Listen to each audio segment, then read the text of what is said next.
It's been 3 years nung una akong tumungtong sa Good Food Farm. At noon pa man, humanga na ako sa kanilang advokasya na bigyang solusyon ang hunger and food insecurity na nararanasan ng ating mga kababayan. At ngayon nga, ang sustainable farming initiatives ng kanilang organization na Rise Against Hunger, mas pinalawak at mas pinaigting pa. Well, it grew organically. Yes. No? Actually, pag tinatanong sa do you have a master plan? Wala. Depende sa yung dagsa ng tao. Yes. But what is important is that na-reach namin ng Rise Against Hunger yung aming mission through the Good Food Farm. Kasi ang gusto naman talaga namin, mag-produce ng mga vegetables para sa feeding program. At dahil meron ng Good Food Farm na nakapagpatayo kami ng 500 square meter na warehouse.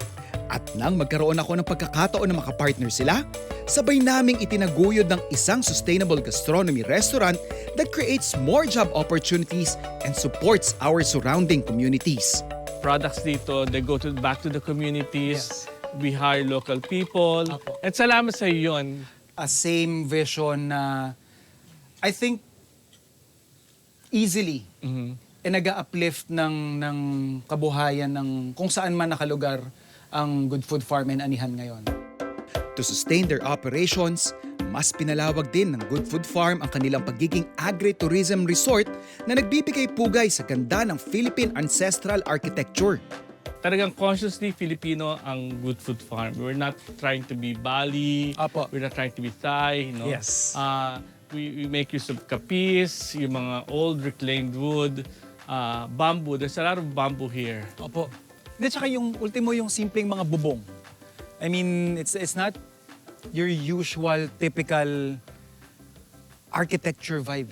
For me, feels authentic kasi I came from a generation na familiar ako sa mga gantong klase ng bahay. One of the things that make me proud as someone working with Rise Against Hunger, you are willing to open up this heaven to other people so that they can be in touch, grounded ulit sila with our culture as Filipino, and more importantly, with nature.